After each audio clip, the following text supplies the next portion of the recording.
Straight ahead on 12 News, a celebration for a new Northwest Metro trail connection. Plus, where Hennepin County's eyes are on the storm. We'll take you inside the so-called Situation Monitoring Station. But first, 2 days after severe weather, businesses in Crystal still without power. 12 News starts right now.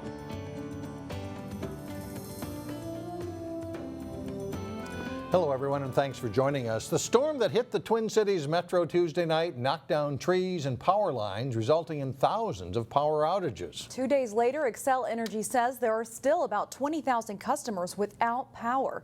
As Delane Cleveland reports, that includes a few businesses in Crystal. So Tuesday night, we lost power about 8 o'clock. Drugstores provide many basic necessities for people to go about their everyday life. A lot of people coming in for first aid items or pain items. But at this Walgreens in Crystal, it's definitely not been business as usual. Our employees are pretty much walking customers around. They've been trying to function without one of the most fundamental things any business needs to operate. Now we're just kind of in a waiting game. Hopefully we can get some emergency power here, but just working with the energy company to make sure that we get power back soon. Neighboring businesses along Bass Lake Road that were in the same predicament include TCF Bank, Dairy Queen, and Popeye's Chicken. The power here at the Walgreens in Crystal has been out since Tuesday at 8 p.m. If you still want to buy something, you can. Just make sure that you have cash on hand. We are open, but cash only. Until power is restored, they've had to sell items the old-fashioned way without the help of technology. What we just have to do is each item that they bring up, we have to write the UPC down, because eventually when our power comes back on, we have to enter all of it so we can say that we had some sales. We're just cleaning this out and hoping to get the power back on and get it refilled. Items that won't be counted among their sales totals are those in the frozen food section. Employees spent several hours dumping ice cream and dairy products before they made a mess. It's probably about a couple $1,000s worth of product that will be getting replaced soon. He says they'll be able to survive the loss on that, but in the pharmacy... If I had to estimate, I'd say maybe 10% of the prescriptions that we dispense are probably refrigerated items. Those items are worth tens of thousands of dollars. Luckily, they were able to bring those medications to other local Walgreens. There's no generics for a lot of them yet, so they're really expensive. Until the power comes back on, Walgreens employees will try to function in an environment that's far from normal. I'm always happy in this place. All I can say is bravo for Walgreens. In Crystal, Delane Cleveland, 12 News. Xcel Energy says crews should be able to restore power to most of the customers in the metro area by Friday evening. In Crystal, there are still about 150 customers without power. It has been a rough week for Alice and Mike Hodgson of New Hope. On Tuesday night, they lost power at their house when a tree fell on it during the storm. And then this morning, when power was being restored, they had a house fire. Firefighters from 7 different agencies were called to the scene on the 4800 block of Aquila Avenue. There was significant damage to the inside of the home, but fortunately there were no injuries. The blaze is believed to have been caused by hot spots in wires that flared up when the power came back on. It started off to be a small basement fire in the dryer. We extinguished that immediately, and then the crews started looking around for other sources of smoke, and we found wiring in the attic that was burning. The Hodgsons will be temporarily displaced until the house is repaired. Today, city crews finished cleaning out storm drains clogged with tree limbs and debris from Tuesday's storm. In Crystal, it was all hands on deck for Public Works staff to clean out nearly 500 catch basins in the city. Public Works Director Mark Ray says it's not the large limbs that are the problem, but smaller pieces of debris that could cause street flooding if they pile up in the gutter. One of the big concerns is just making sure our catch basins are clear, so if it rains again or there's another storm event, the water does get into our stormwater system and can be carried away appropriately. The city says residents can help by clearing away any debris covering storm drains near their property. The power outages from Tuesday's storm prompted one Maple Grove church to open up their freezers. The Lord of Life Lutheran Church saw a growing need on social media, especially among nursing mothers who were without power and needed a place to store breast milk. So the church put out a Facebook post saying mothers could store breast milk in their freezers. We understand there are some homes that are still without power, so that they're welcome to bring it, and we have plenty of space. Just mark it clearly, and we understand the value of having that on hand when you need it. While the story got quite a bit of social media traction, the church hasn't had any mothers show up needing freezer storage, but organizers say their freezers remain open should they be needed. It's been a wild weather week in the Northwest Metro, especially for those who work for Hennepin County's emergency management. Their job is to monitor extreme weather conditions and get information to first responders as soon as possible. Eric Nelson joins us now with more on exactly what they do. Eric? Yeah, Shannon and Mike, they have a vital role. From blizzards to superstorms, they are laser focused on Hennepin County's often changing weather conditions. From their offices in Medina, the emergency management team gathers information from various sources and then quickly dispatches the data via email or phone. Who we consider our customers: fire chiefs, police chiefs, EMS, public works. We're very heavy on the public works, especially when it comes to summer storms. Other government officials, those types. The Situation Monitoring Station, or SMS as it is often called, is where emergency management workers hunker down. A group of 5 to 9 individuals track storms and weather patterns with their computers, radar, and other equipment. The powerful storms that battered the Twin Cities on Tuesday night kept them plenty busy as high winds and rain swept through the county. They say forecasting severe thunderstorms can be challenging.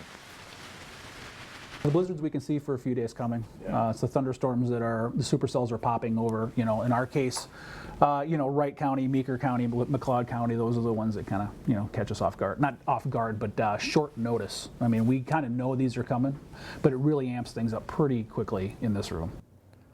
Now, Sarah Carroll, a weather forecaster for Hennepin County, says that severe thunderstorms are the ultimate weather hazard. These storms can produce lightning, thunder, rain, flash floods, high winds, and hail. They should not be taken lightly. Mike? All right, thank you. In other news, an investigation into a small plane crash that killed a Brooklyn Center man determined that the pilot had smoked marijuana before the plane went down. 51-year-old Stephen Schultz of Brooklyn Center died in the crash. It happened nearly 2 years ago near the Montevideo Airport in west central Minnesota. Schultz's 52-year-old brother, Mark Schultz, was the pilot. He was also killed. The National Transportation Safety Board says the pilot's impaired judgment led him to taking off in gusty winds in a plane that had too much weight load. The plane crashed shortly after takeoff. In Plymouth, 2 different opportunities for children are moving forward. One involves a new indoor playground concept. A Champlin business owner is seeking to open Imagination Play Park. It would be located in an office warehouse building at 51st Avenue and Highway 169. The business would cater to kids ages 1 to 9 and feature an indoor trike area, a different role-playing setup like pretend grocery stores, police stations, and fire hall, and City Council will consider that approval next week. Plans are also moving forward to make Plymouth home to a Rhythmic Gymnastics business. It would be located off I-494 at Cheshire Lane. Rhythmic Gymnastics combines elements of ballet, gymnastics, and dance, and is also a U.S. Olympic sport. Coming up, a Golden Valley couple's garden oasis and how it helps protect a valuable resource. And then later in sports, Champlin Park pulls away for a big win in American Legion baseball. But first, the winds pick up and cooler temperatures move in on Friday.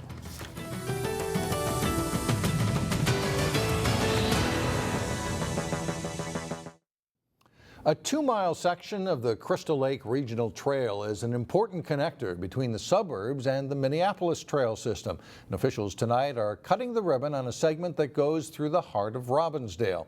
The most visible part of it is a boardwalk that leaves the side of the road and takes you 1/4 mile across a corner of Crystal Lake. Officials say feedback has been good because people like to walk and bike away from traffic. The fact that it connects to the Minneapolis Park and trail system through Robbinsdale and Crystal. From here you can go all the way eventually to Elm Creek Park Reserve, but you can get to Brooklyn Park, you can get to Brooklyn Center. It just allows you a lot of connectivity. The next segment will go north through Crystal and eventually allow bikers to connect with Elm Creek Park Reserve in Maple Grove. For hundreds of years, the Bassett Creek watershed has been home to abundant plant and animal life and a water source for the Mississippi River. A Golden Valley couple has made preserving the natural area a source of pride, and it all starts in their backyard. Reporter Carissa Wyatt shows us what they do in this week's In the Garden.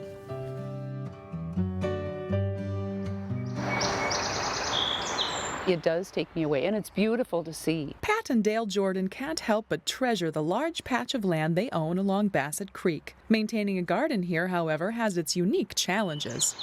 Well, the creek overflows, usually not for more than a couple days. So the Jordans enlisted the help of landscapers. You have all of this beautiful natural landscape, and so, how do you not compete with it and just kind of make it feel appropriate in the setting that it's in? The Jordans use plants native to Minnesota and hostas, which work well in the environment. Things that the birds like, berries, and things that will withstand the different water-soaking plants that will be able to sit in water for a period of time. To maintain this lush area, they do not use chemicals to preserve the water quality. The runoff goes here to Bassett Creek and then goes to the Mississippi.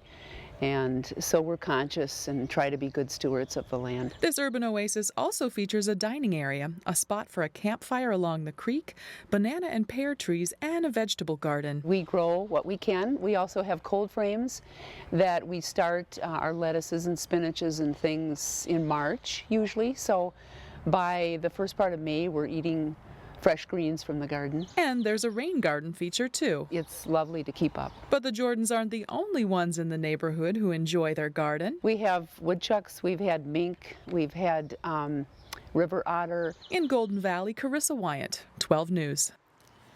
The Jordans are also part of the Golden Valley Garden Club. Members of the club took a tour of the Jordans' garden last week. Very nice, right along the creek. It's a great time in Minnesota. Everything Definitely. is green, isn't You can it? appreciate that.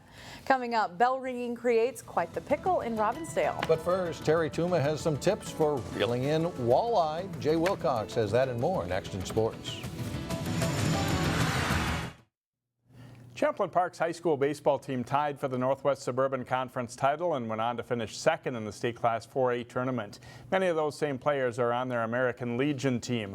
After losing to Coon Rapids in a makeup game, they hosted Elk River in their second game of the day. Champlin Park in a jam on the top of the first as Elk River loads the bases, but the Rebels turn a nice 6-4-3 double play to end the threat.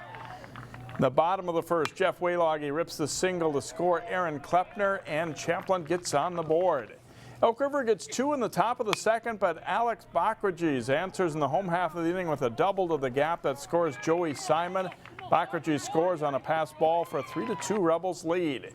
And Champlin Park blows it open in the third. Klepner's base hit gets by the outfielder, bringing home Luke Brynjolfsson and Backrages for a 7-2 lead. Klepner strikes out the side in inning number 6.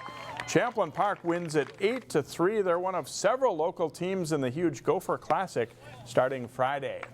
There are opportunities outside of American Legion for local ball players too. Teams from the Wayzata and Champlin Park Association met up in 17 to 19-year-old traveling baseball in Champlin. Champlin Park gets on the board first as Josh Gilliam bounces to third. Wayzata gets the out at first, but the return throw across to third is wide. Colton Eit scores easily for a 1-0 Rebels lead.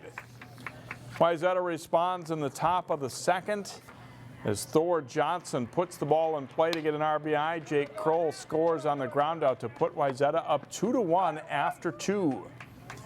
In inning number 4, Trevor Campbell will chop one over third base and into left. Sam LaRose scores for a 3-1 Wayzata lead as Campbell advances up to second on the play. Then Zach Briel tags a base hit to left center. Campbell never slows up, rounding third, and he will sprint for home, scoring without a throw to make it a 4-1 Wayzata lead. It stays that way until the bottom of the 7th as Champlin Park gets a run. Spencer Fegased scores on the infield hit, but Wayzata holds on for a 4-2 win. Using heavy jigs for catching walleyes can be a useful tool in your fishing arsenal. Here's Terry Tuma with this week's Channel 12 fishing tip. I had a question recently after conducting a walleye seminar. This individual came up to me. He said, I have a bunch of heavy jigs in my tackle box. Should I get rid of those? And my answer to that question was absolutely not.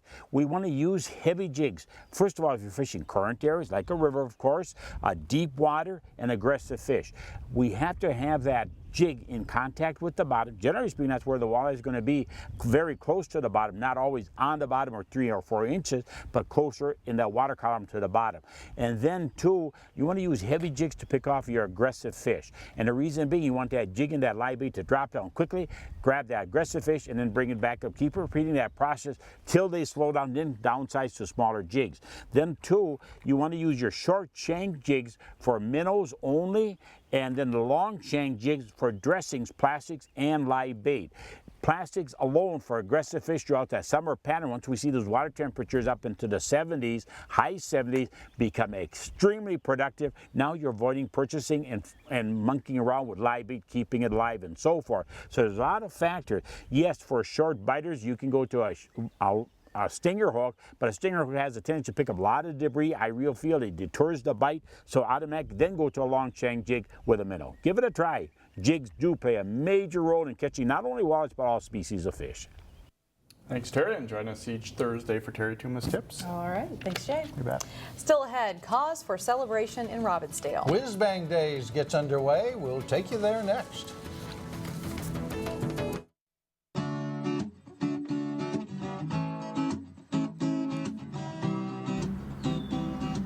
Whiz Bang Days is underway in Robbinsdale. This morning, finishing touches went on Scanlon Field for baseball games on Thursday night. Organizers will be keeping an eye to the sky, watching to see if stormy weather could postpone or cancel events. Some events could also be moved inside. The Robbinsdale Lions Club has their fingers crossed, hoping weather holds out for their annual fundraiser known as Bistro on Broadway. Well, if you hear that bell ring, that means another pickle has been sold. Pickles plus burgers and brats from Hackenmuller's are all up for sale on the plaza between Canton Garden and Willett Bakery. Organizers put the money raised back into community projects like Whiz Bang Days. And this is just about as small town as it can get. Right up here, right out by the mural, right outside the bakery, next to the meat market. I mean, this is, I don't know if Wobegon's got this, but Robbinsdale's got it. The Bistro on Broadway will also be open for business from 10 to 5 on Friday and Saturday. It's got a great feel there and great meat. They sell like 500 hamburgers, so that's a lot. It's popular. That's it for now. Thanks for joining us, everyone. We'll see you back here again Friday starting at 4.